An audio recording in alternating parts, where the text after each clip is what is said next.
Hey, what's going on there, guys? Nick here from Absolute MTG, and today we are opening up another one of the intro packs.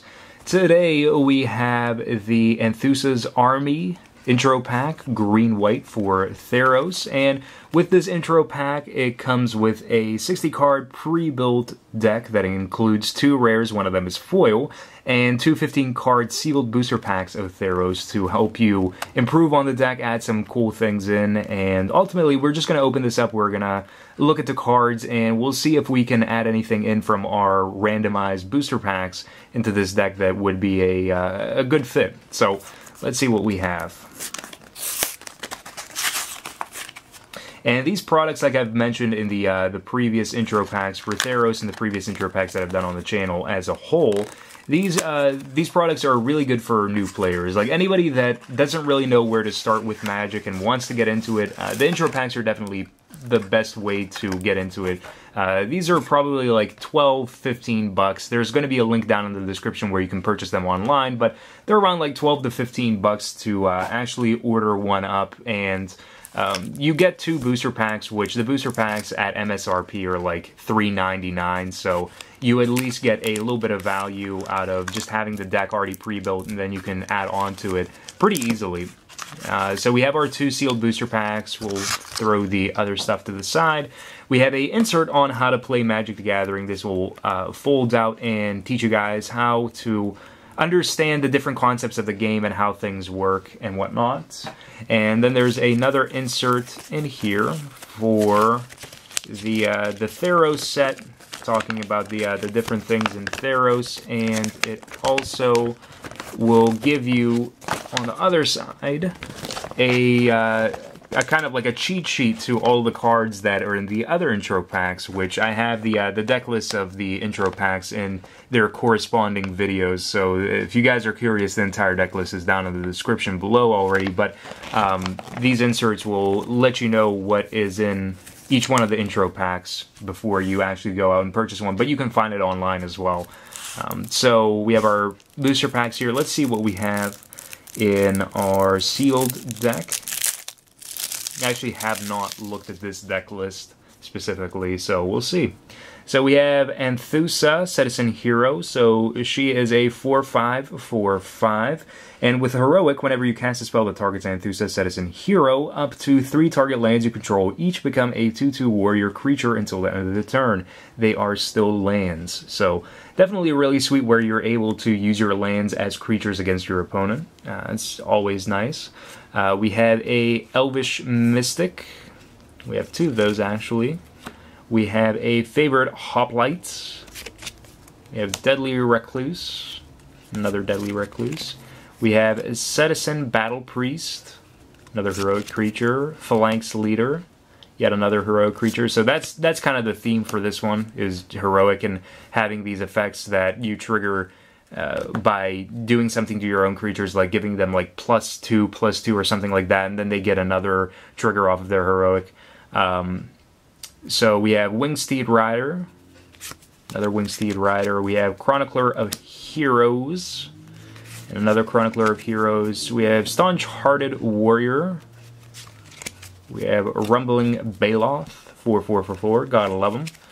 We have Pheres-Band Centaurs, Setessan Griffin, Centaur Battlemaster. Wouldn't mind pulling like 1 or 2 more of these out of our booster packs so we can add them in. And we actually have 2 of them, that's pretty sweet. Pretty nice of them to include that. Then we have our basic lands, so we have 3, 4, 5, 6, 7, 8, 9, 10, 11, 12, 13. 13 forests, and I have a feeling it's going to be like 12 or 13 plains. So 1, 2, 3, 4, 5, 6, 7, 8, 9, 10, 11, 12. So 25 lands total. That may be a little bit high. We may cut it down to 24, but we'll see. And then we have Giant Growth to give our creature +3/+3. Target creature, that is. We have 2 of those. We have Warrior's Lesson. Another Warrior's Lesson. Battlewise Valor. Another Battlewise Valor. Pacifism. We have Time to Feed. Dauntless Onslaught. Bow of Nylea, that's our rare here, so the other rare in the sealed deck. So attacking creatures you control have Death Touch for 3 mana to put it on the battlefield. And for 2 mana tap, choose one, and it has multiple abilities. The first one is put a +1/+1 counter on target creature, or Bow of Nylea deals 2 damage to target creature with flying, or you gain 3 life, or put up to 4 target creatures from your graveyard onto the bottom of your library in any order. And we have Artisan's Sorrow to destroy a target artifact or enchantment, and we get the Scry, and Vanquish the Foul for some removal.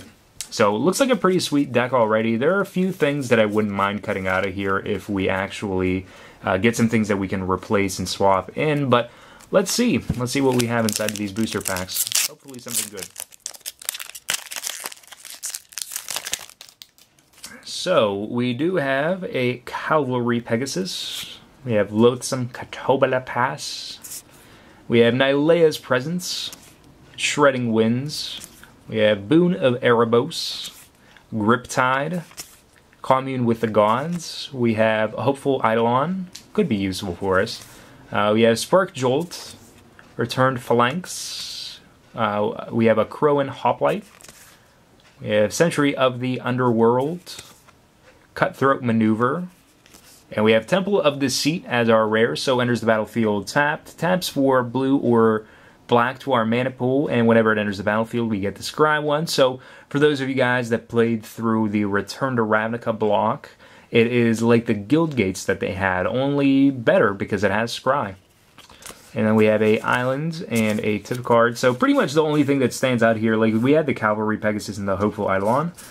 So those are probably the biggest things that we could try to put in here. Mainly just the Eidolon. And then we also have Shredding Winds, which can be useful in the sideboard.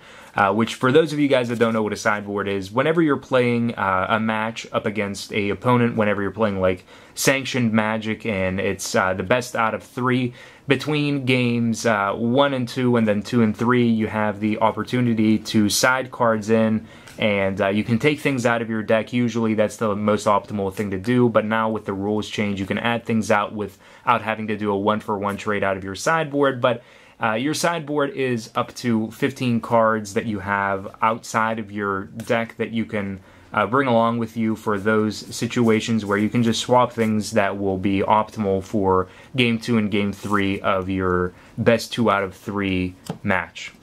So we have that. And let's open up this last booster pack. And we have Prescient Chimera. We have Fleet Feather Sandals, Savage Surge, definitely useful, Setessan Griffin, we have Spark Jolt, Last Breath, useful for the sideboard, definitely, Scourge Mark, Griptide, we have Satyr Hedonist, Peak Eruption, Fanatic of Mogus, Ordeal of Nylea, also useful, and we have Ashiok, nice, that is just sick. So we have a Mythic Rare out of here, so it's a 3 loyalty, 3 cost Planeswalker. Unfortunately, it's not useful in our deck, but it's a really sweet Planeswalker nonetheless. +2 is going to allow us to exile the top 3 cards of target opponent's library, -X, and we get to put a creature card with converted mana cost X, exiled with Ashiok Nightmare Reaver onto the battlefield under our control. That creature is a nightmare in addition to all of its other types, and -10, exile all cards from all opponents' hands and graveyards. Pretty sick. And we have a Battlewise Valor, so nice. We at least get another card that is definitely playable here, but really happy about the Ashiok. That's really sweet. And funny enough, we got a Temple of Deceit as well, so matching color-oriented rares here, so that's pretty sweet. So let's pull out the things that we are going to be able to use. So Battlewise Valor, like I mentioned, Ordeal of Nylea, and Savage Surge, and then the Shredding Winds for the sideboard as well. That's definitely useful. And then I think I mentioned, yeah, Last Breath is useful for the sideboard as well. That's a cool card to have up against like small creatures that your opponent may have. Sure, they gain a little bit of life, but you get to exile something, and that's always optimal, or at least most times it's optimal. I don't want to say it's always optimal, but it's pretty solid. And then we have the Shredding Winds. So let's find a way to put in the Ordeal, the Savage Surge, Battlewise Valor, and the Eidolon. So what things in this deck do I think are not really as amazing. So the things that I don't think are as amazing would be like Setessan Griffin and the Centaurs. I think both of those cards are a little bit more lackluster in this type of a deck. Like a 3/7 for 5 is not really that great. It doesn't interact with what we're trying to do with Heroic, which is something that we definitely want going on.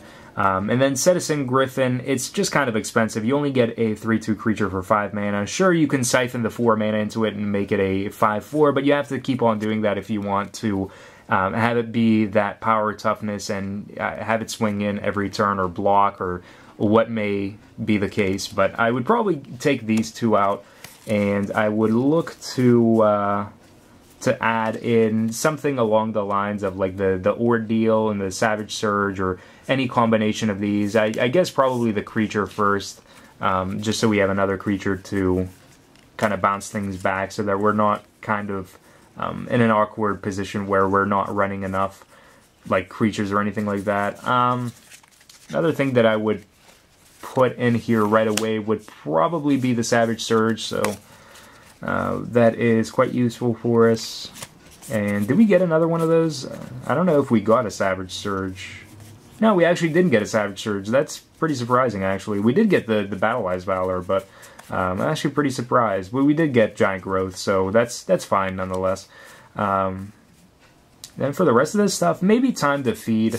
We can take the Time to Feed, even though it's going to target, and it's going to be a great way that we can target and get rid of our opponent's creatures. However, those creatures are probably already going to be somewhat small, and those aren't the creatures that we're necessarily going to be going for. So this is probably going to be something that we want to put in the sideboard, along with the Shredding Winds and the Last Breath. That's probably what I would do in this type of a deck. And then I would add in another Battlewise Valor, because it will allow us to have it as a combat trick for what our opponent may be blocking into in terms of our creatures, or what they may be attacking with, and they think our creatures aren't as big as they actually could be. So Battlewise Valor is cool for that.